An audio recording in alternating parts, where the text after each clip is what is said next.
Hola Fabián. Hola Manuel. Hola Hugo. Hola Manuel. ¿Qué tal? ¿Cómo están? Muy bien, muy bien. ¿Cómo estuvo esta semana? Bien. Va calentando el Sí. asunto. La universalidad y la criticalidad van calentando. Qué difícil, ¿verdad? Comunicarle a la gente que no sabe estas cosas lo hermoso que es, ¿verdad? Lo hermoso. Sí, Entonces, la pasión que uno encuentra la pasión detrás de estas cosas, ¿verdad? Uh-huh. Entonces, ¿cómo les fue? ¿Cómo van esas tareas? ¿Qué avances tenemos para hoy? Bueno, yo, ¿se acuerdan lo que habíamos quedado, verdad? Habíamos escrito la métrica más general para un sistema con simetría esférica y estático. Uh-huh. La hemos escrito, tenía esos 4 términos, ¿verdad? Uno de t cuadrado, uno de r cuadrado y el otro del ángulo sólido. Y habíamos dicho que había como 3 cositas que había que hacer, ¿verdad? Antes pero como en el lejano horizonte. Había que, ver cómo era este asunto de P y de Rho, la presión y la densidad, y con respecto a campo escalar, esas dos tradiciones, o sea, cómo empatar esas dos formas de ver el asunto, ¿verdad? Con la forma de fluidos con P y Rho, y la forma de partículas con el campo escalar. Esa era una de las cosas. La otra de las cosas era ver cuando uno cuando uno quitaba la condición de que fuera estático, ¿qué pasaba? Porque el paper de Choptic, ¿verdad? Los componentes de la métrica dependen del tiempo, entonces no es estático. Y la otra ya era el uso de coordenadas, esas coordenadas uveosas, ¿verdad? Esas que son cruz-calcequeres. Entonces, bueno, yo me di la tarea de empezar a revisar, ¿verdad? Y la primera cosa que el primer puerto de entrada tenía que ver con qué sucede cuando vos agarras tu métrica, que es esféricamente simétrico y estática, y permitís dependencia en el tiempo. Uh-huh. Y entonces, claro, cuando eso sucede, tal vez puedo usar la pizarra, ¿verdad? Claro. Sí. Entonces, cuando eso sucede,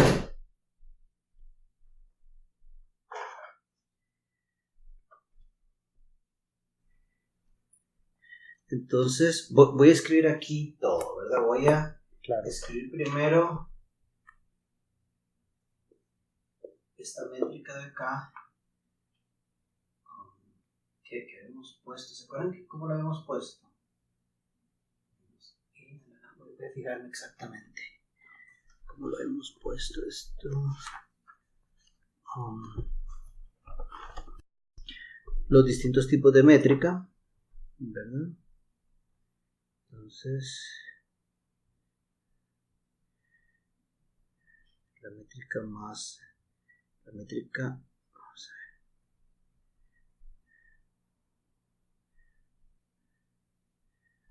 a ver, no me acuerdo dónde lo tenía. Sí, aquí está. Entonces, era algo así.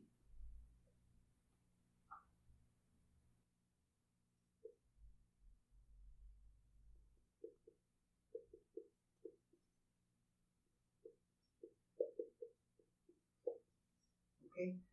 Sí. Esta es la métrica más general. Bueno, y phi y lambda son funciones de R.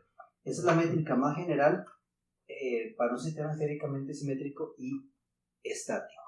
Bueno, pero luego, si uno compara esto con Choptic, lo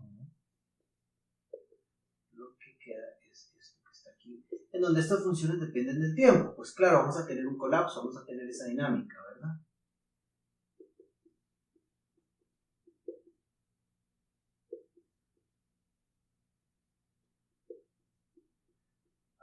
Por ahí. Ahora, una de las primeras cosas que uno ve es que parece que falta algo, parece que falta el término cruzado. Ahí, ¿verdad? ¿Cuál término cruzado? El que es proporcional a dr de t. ¿Y por qué? Bueno, y aquí voy a citar al libro de Schutz. Lo que dice Schutz es que para un sistema esféricamente simétrico, pero no estático, la forma más general va a tener, además de esto que está aquí, va a tener un término de la forma de R de t. Un término de esta forma, que no está presente ahí. Aquí usted puede ver claramente, ustedes pueden ver claramente que claro, cuando usted hace t a de t, t a menos de t, a menos t, t a menos t, esto se invierte, entonces esto elimina el carácter estático.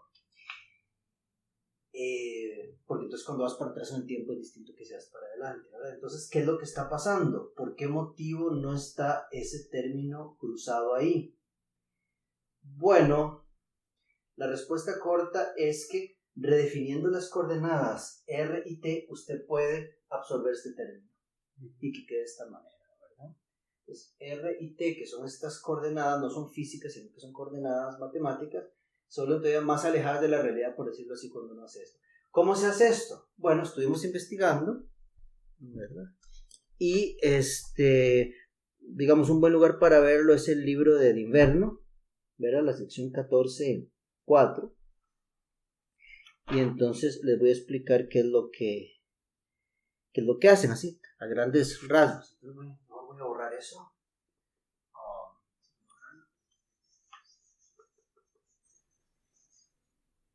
Okay. Entonces, ¿qué es lo que dice de Inverno, verdad? Muy interesante. Entonces, usted pasa, ahora estamos con Inverno, sección 14.4. Usted parte de esta métrica que está aquí, a de t cuadrado menos 2b de r de t, ahí está el término cruzado, más c de r cuadrado,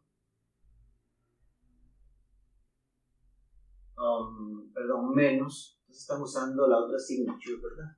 Pero todo bien, ¿verdad? Menos d, y aquí entraría omega, ¿verdad? Okay. Entonces, en donde a, b, c y d son funciones de r de t, ¿verdad? A es una función de r y de t, etc. Ok. Entonces,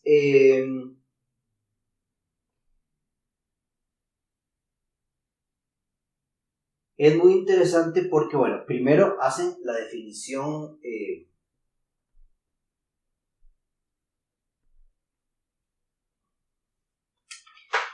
tal que la coordenada radial la definen. Una nueva coordenada radial lo definen como d a la 1 medio, ¿verdad? Para que aquí aparezca r' cuadrado. Entonces eso es muy interesante porque usted define la coordenada como quiere para que se parezca a algo conocido, en este caso el hecho que lleva un r cuadrado, pero luego ese r es algo de conveniencia. Y luego lo que usted hace a continuación es muy interesante. Acomodando términos, usted puede absorber, definiendo un tiempo, un tiempo nuevo, usted puede absorber puede eliminar el término cruzado, ¿verdad? Entonces, grosso modo, ¿qué es lo que uno hace? Entonces,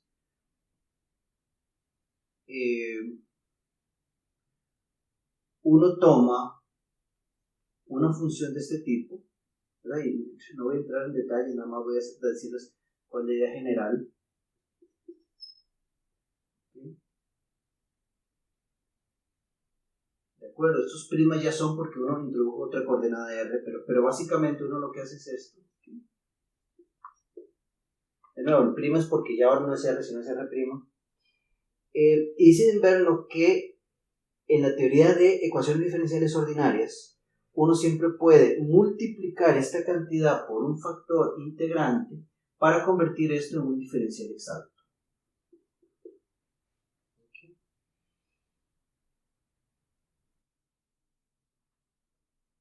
De acuerdo, y ese diferencial exacto es de t', que es el nuevo tiempo, básicamente. Okay. Entonces, reacomodando términos, no voy a hacer todos los pasos de álgebra.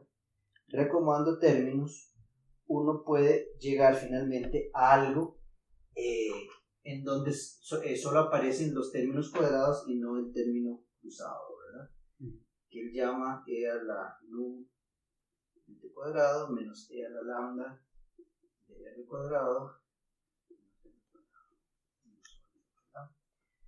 en donde aquí el nu sería lo que habíamos llamado en la pizarra anterior phi, y el lambda sí es el lambda minúsculo, es el lambda mayúsculo. Entonces, resumamos, digamos, a la conclusión que llegamos es que redefiniendo coordenadas uno lo puede expresar así. Claro. El caso más general esféricamente simétrico, sea estático o no, que se ve exactamente igual que el caso estático, lo cual es grave. Bueno, es grave en el sentido, ¿ahora qué les parece? De que este tiempo es un tiempo muy manoseado. Este T' es un tiempo muy manoseado. Ni T ni T' son coordenadas físicas, ¿verdad? Son simplemente coordenadas que usted necesita la métrica para poder calcular invariantes escalares de Lorentz, etc. Pero si bien es cierto, T es mañoso, T' es mucho más mañoso. Y entonces tenemos que tener mucho cuidado porque tenemos un tiempo que es muy extraño, ¿verdad? A tal punto que la métrica parece ser estática. Entonces, esto resuelve es como el primer paso de uno de los problemas, ¿verdad? ¿Cómo lo ven?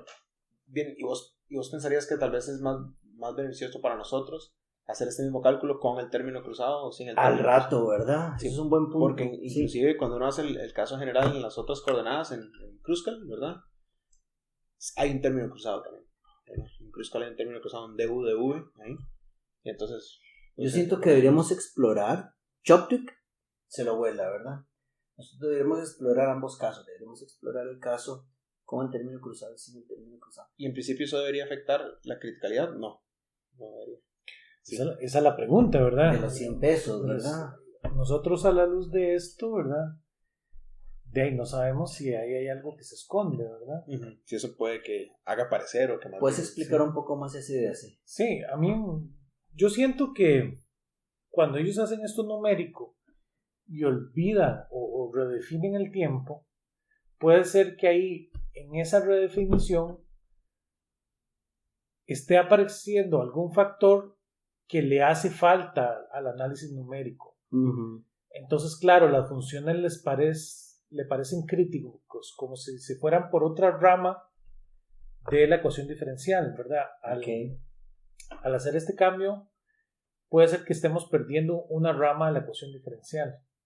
Entonces, claro, nos parece que hay un punto crítico. Porque nos estamos comiendo un pedazo completo.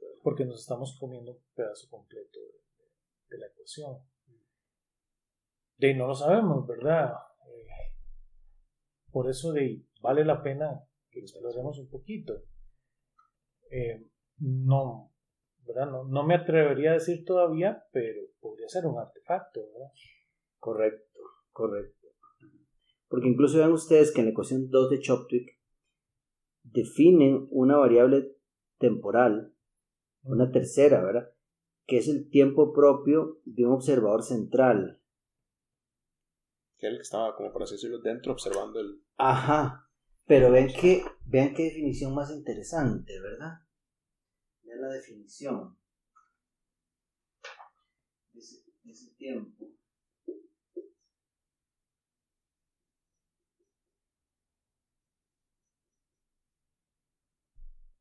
¿Verdad? Es un integral, pero de ese t que está ahí. Entonces, estamos usando, Choptuk está usando esa variable t0, uh-huh, que en realidad es un integral de ese tema manoseado, ¿verdad? Es decir, creo que sí tenemos, cuando hagamos esto, que hacer con las distintas coordenadas para ver qué es lo que está pasando muy cuidadosamente. Como dice Hugo, no sabemos si cuando metemos esa coordenada, qué es lo que estamos perdiendo. ¿Verdad? Es muy fácil enredar las cosas. ¿Verdad? Y siempre sabemos que un cambio de coordenadas mueve las singularidades. Uh-huh. Entonces hay que tener un poquito de cuidado cuando uno hace un cambio de coordenadas. Claro. Sí, entonces sí. Eso. De tener cuidado. Se empieza a poner peligroso el asunto. ¿Verdad? Yo creo que lo peligroso es confiarse y no olvidarse de eso. Sí. Entonces simplemente no olvidarlo, ¿verdad? No olvidarlo. Puede ser que no exista ningún que no haya efecto, ningún problema, pero no hay forma de saberlo, ¿verdad? Debiste saberlo discutir. Correcto. Yo siento que sí. Vos no puedes hacer ese salto así tan fuerte. El paper de Choptic, dices vos, sí. Que debió haber dicho algo así. Es que tampoco le podemos pedir tanto a las coordenadas. Una cosa es que podemos usar cualquier coordenada, pero es que las coordenadas tienen un valor psicológico. Quiere decir, R, uno lo asocia mentalmente con esas distancias. Entonces, quién sabe, en el momento de formarlo tanto, qué precio estés pagando, ¿verdad? Claro. Sí. Entonces, yo creo que es un tema muy interesante para seguir metiéndonos por ahí. Ya tenemos esa tarea, esa labor que es no olvidarnos hacer esto en los dos formalismos, con el término cruzado y sin el término cruzado. Sí. Bueno, esa es una de las cosas, ¿verdad? Sí.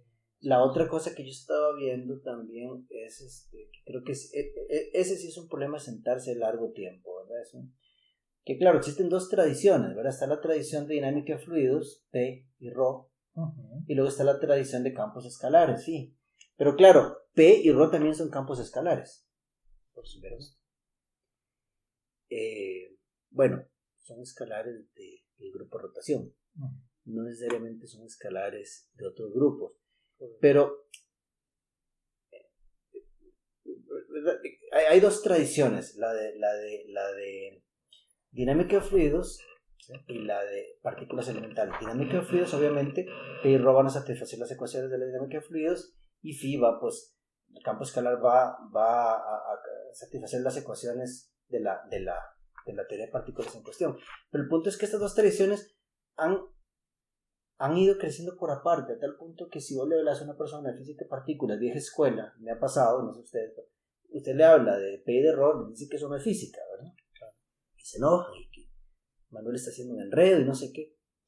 Pero hay que ver cómo estas dos cosas se empatan, ¿verdad? Por supuesto. Hay que ver cómo estas dos cosas se empatan, y creo que nadie se ha dado la tarea. Sí.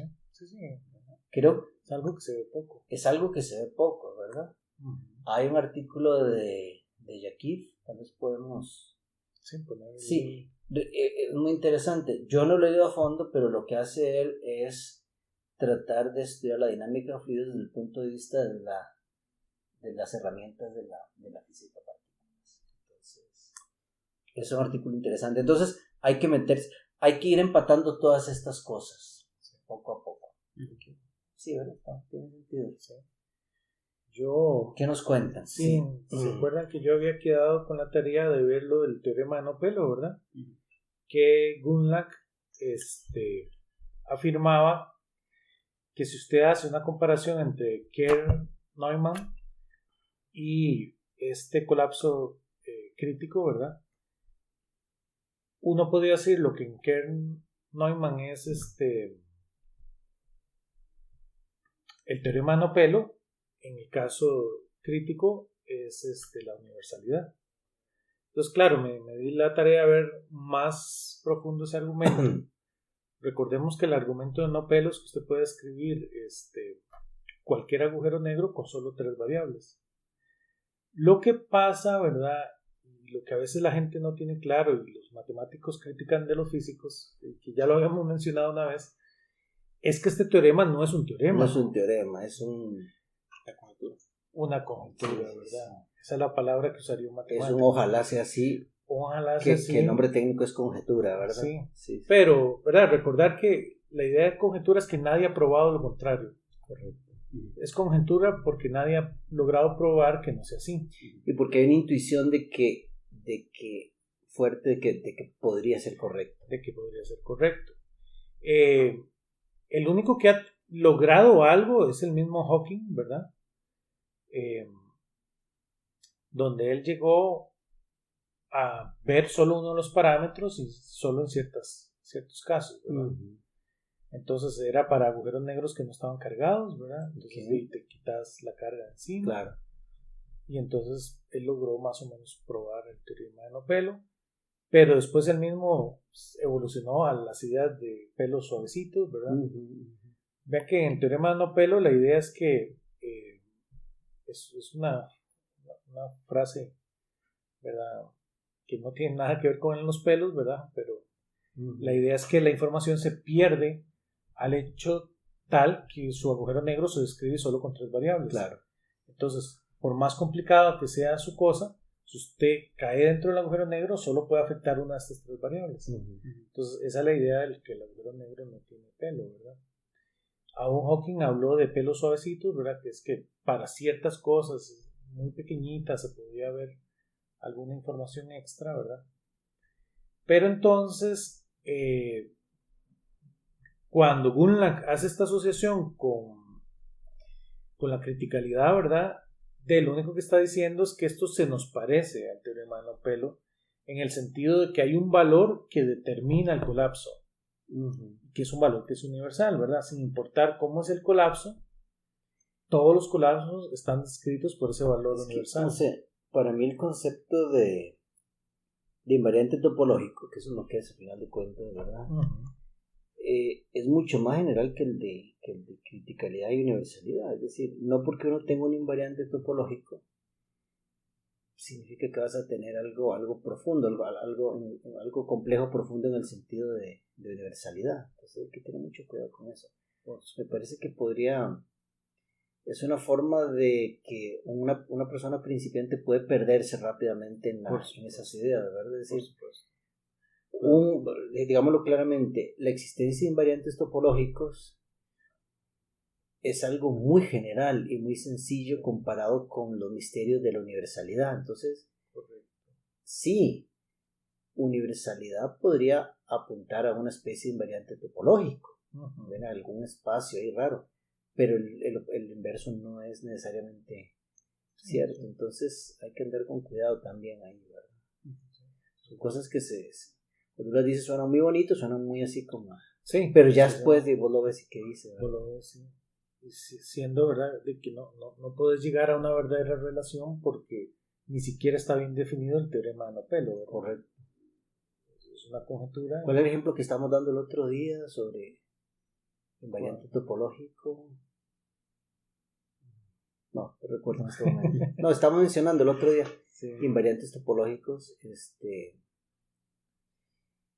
pero sí, no, o sea, entonces hay que tener mucho cuidado con eso. Tener mucho cuidado, entonces era más pretencioso de lo que realmente nos podía dar de información. Correcto. Ese camino, pero valía la pena explorar. Claro, por supuesto. No, porque además uno podría en este momento, no sé, tratar de proponerse como un problema de investigación aparte es cuáles son las características que debe tener un sistema con respecto a sus invariantes topológicos para poder hablar de universalidad. Entonces, pero bueno. Pero eso ya es costal de... Sí, no, eso es un proyecto entero, ¿verdad? Es decir, o sea, son 2 proyectos. Dicho de otra manera, supongamos que vos tenés invariantes topológicos, cosas que vos sospechas que son invariantes topológicos, como por ejemplo, teorema de no pelo. Entonces, con la mínima información, ¿cuál sería la probabilidad, por decirlo así, de que esto corresponda a algo de complejidad, algo de universalidad? Entonces, es una buena pregunta. Algunos y otros no. Bueno, podemos hablar un poquito de las tareas, ¿verdad? Correcto. ¿Qué podemos hacer? Bueno, en mi caso, en nuestro caso, creo que seguir adelante con estos 3 temas, ¿verdad? Bueno, con el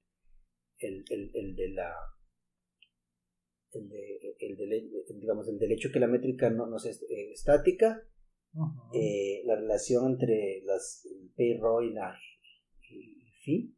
Correcto.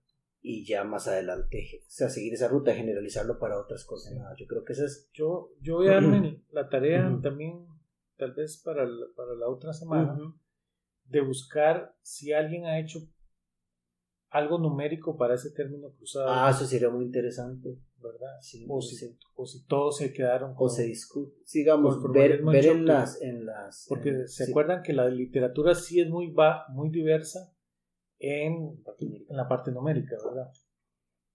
Voy a darme en la tarea de ver lo que hay en la parte numérica, a ver si alguien ha hecho algo de ¿les parece? Me parece muy bien. Nos vemos en 8 entonces. Misma hora, mismo lugar. Y cuídense del agujero negro. Y cuídense del agujero.